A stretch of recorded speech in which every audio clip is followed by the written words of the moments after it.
Hello, I am Mariam. I'm a safety engineer turned resilience coach. In this video, I would like to share a bit about me and why I'm so passionate about resilience and wealth creation. I will share my story of how I came to the UAE and how I came to be a resilience coach and entrepreneur. I am originally from the Gambia in West Africa. I grew up all around East Africa with my dad, who was a diplomat. We moved about every 2 years and went to international schools. We were exposed to different cultures, different languages, different people, different food, different climates. So I've always appreciated being in multicultural environments. I did most of my primary school in East Africa, where my dad worked, and eventually we moved to Gambia, where I did all of my high school years. Even though both my parents were from Gambia, it wasn't an easy adjustment at first, because for me, I was born in East Africa and I also grew up as a sheltered UN baby. So coming home to Gambia was an adjustment, language-wise and also culturally. My high school in Gambia was international and it was a great experience with great friends, so that helped. Eventually, I turned 18 and high school came to an end. Soon after, I got a scholarship to go to the US. Where I completed a bachelor's in environmental science. US initially was a culture shock. I didn't land in one of those big fancy cities you see on TV. It was a small college town called Yellow Springs, Ohio, with cows, ice cream farms, and a small main road with a couple of traffic lights and a lot of forest. But this later turned out to be the best 3-4 years of my life due to the freedom of expression and creative learning that the university offered. After completing my bachelor's in the US, I moved to the UK, where I fell in love in my 20s with a young German guy. And that was a really good time. We were young and inexperienced, so the relationship didn't last. But I stayed on in London and managed to get into the top 3 university in the UK, which was Imperial College London. And that was a really high moment in my life. What attracted me to Imperial was the environmental technology course.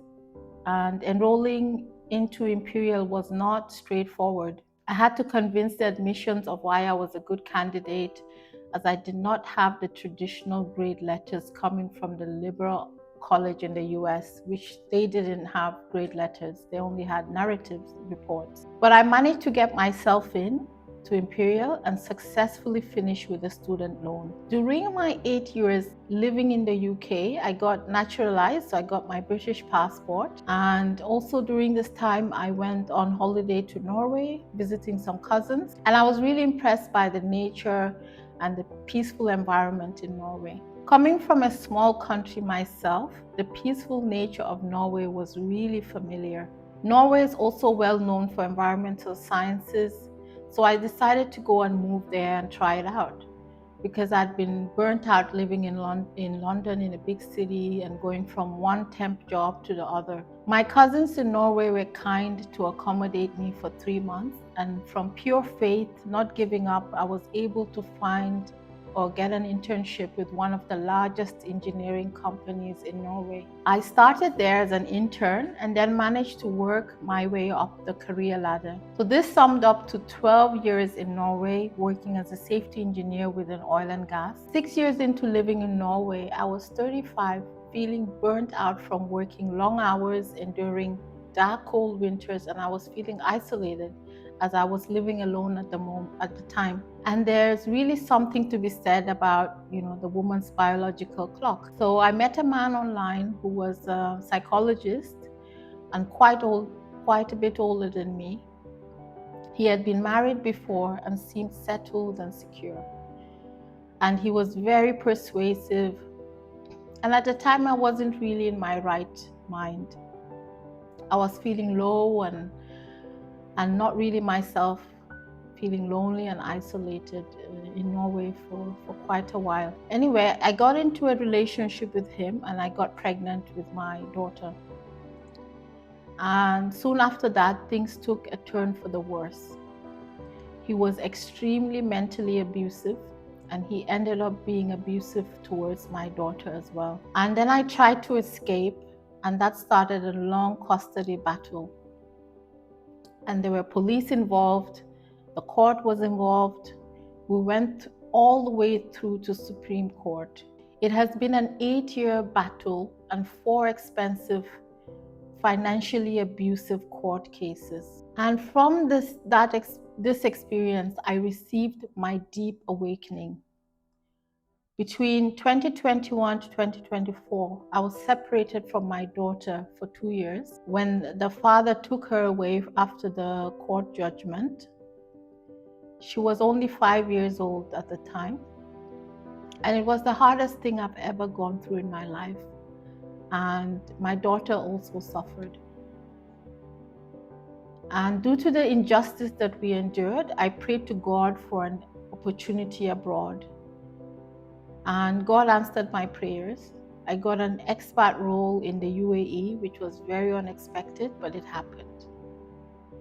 I decided to take it because I thought, this is my chance. This is my chance for a new start. And meanwhile, there was still a court case going on at the appeal court. I notified the court that I'm actually in the UAE now, and that I was very disheartened by the Norwegian legal system when it came to children's welfare. So while the court case was going on, I still had visitation rights. And somehow, by miracle and divine intervention, I managed to get my daughter here to the UAE.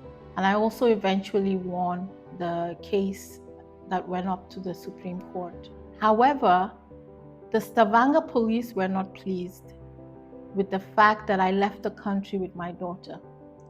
They have their own rules and laws, but at the end of the day, I have a responsibility as a mother to safeguard my child and to protect her from harm.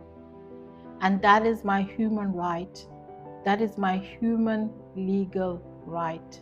Through this journey of coming to the UAE, and after going through mental, psychological, financial, and systemic forms of abuse, I now embody what it means to be mentally resilient and financially resilient, because both are essential to living a safe, empowered life. And since coming to the UAE, I've been so inspired by the wealth, by the ambition, the morality, the security, the abundance, mindset, and success of the UAE. Over recent years, as a result of becoming a mother, I started to read a lot more about wealth creation and how to be financially strong for me and my daughter. And with my safety background and education of risk management, I was able to come up with the perfect resilient formula. The formula encapsulates all that I have overcome and how to create a desirable life and come out of our challenges with more clarity and more balance. The resilience framework is all about firstly being an inspiration to yourself, and then to your family, friends, and others. Being in the UAE has brought me back to my natural inclination, which has always been entrepreneurship. I've always been an entrepreneur at heart.